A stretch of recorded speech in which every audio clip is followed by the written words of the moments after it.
Hello, I'm Caroline, and I decided to do my presentation on lusters because I just think they're really cool.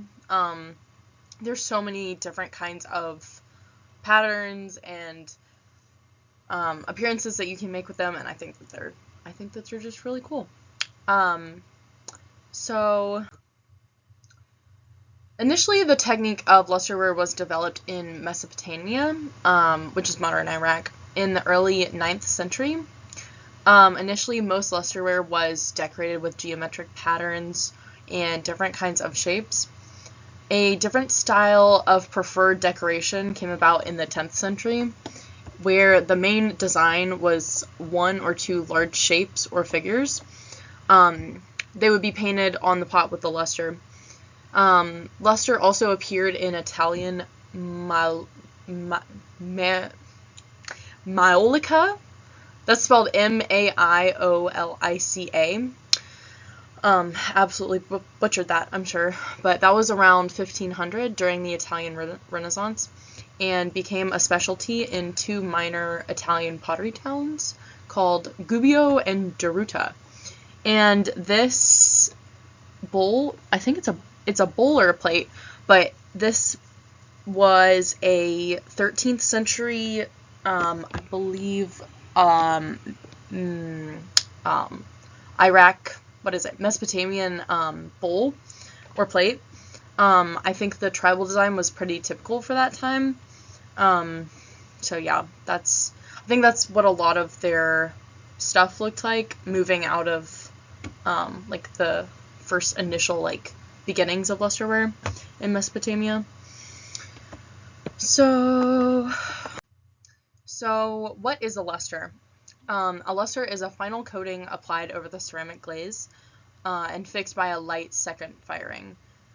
A luster is applied after the first glaze firing. It is then fired in a reducing atmosphere at a temperature high enough to soften the glaze from the first firing and break down the metallic compounds.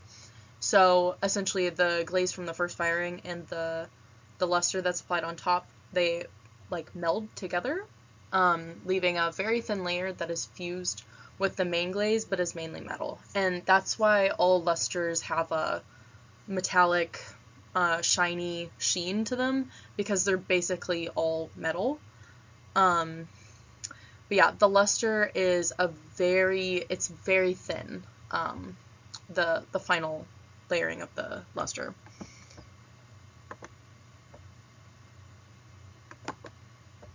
Okay, next slide.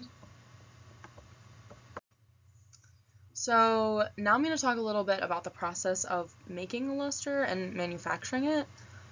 I couldn't find any pictures of this process. Obviously, we're very high tech now, so we have machines and, things like that to make it for us. But yeah, I wasn't able to find any pictures, so I just put some cool luster pictures in there. So in the classical process to make lusterware, a preparation of metal salts of copper or silver mixed with vinegar, ochre, and clay is applied on the surface of a piece that has already been fired and glazed. So the pot is then fired again in a kiln with a reducing atmosphere at about 600 degrees Celsius, and this is, I believe, cone 21 or O21. The salts are reduced to metals and coalesce into nanoparticles, and those particles give the second glaze a metallic appearance, so hence the metallic sheen. Applying a luster. So it is possible to apply a luster too thick or too thin. So if the luster is applied too thick on horizontal surfaces, then you don't see too much of a difference, although you might end up with a crack or a bubble in the finish. When applied too thickly on a vertical surface, it will drip. Depending on the look you're going for, you might appreciate that more. I think lusters are really pretty when they don't drip and when they're all uniform throughout the surface. If it's applied too thinly, it can actually appear dark purple or and this is specifically to gold lusters. So if a gold luster is applied too thin, then it can appear dark purple or streaked instead of gold. And that is a problem on both horizontal and vertical surfaces. And if this happens, you add just a little more luster to the area and then fire the piece again. I pulled these pictures from a YouTube video that I found. I think it can be good to like see someone do it before using it, because obviously I've never used a luster, but I can imagine like if I'm going to use a luster, I would want to know like exactly how much to put on to get the desired effect. So yeah, she just goes through and like does her little dots, and then you can see like the shade that it turns out at the end. And in the video, obviously, she like shows you how much she's putting on each time, which I found helpful. So these are just some pictures that I think are really awesome. The bottom, okay, we'll just start with the big one on the right. So that luster is, I believe it's mother of pearl, and I'm pretty sure the one on the bottom of the two on the left is also mother of pearl, I believe. I love that luster. I think it's so pretty. I'd love to use it one day. That would be really cool. And then I believe the top on the left is just a gold luster.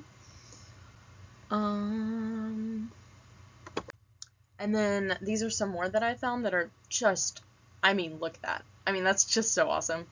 I'm pretty sure the two on the left are raku, I believe. I could be so wrong, but from what I gathered, I just kind of like gathered some pictures from a Google search of lusters, and these came up, and I tried to trace their sources because a lot of these are from Pinterest, but I believe those are raku. Mrs. Boyd, correct me if I'm wrong. Those look like, it said raku in it, so I think what they did was fire it in a raku firing first, and then they added the luster, and then fired it again raku. I'm probably just making that up. I really am. That could be totally wrong, but I think they look really cool. Yeah, anyway. And I think the one on the right is just another, it's another gold luster. And then here are my sources. And that's it. Thank you for joining me today on a journey through lusters. Thank you.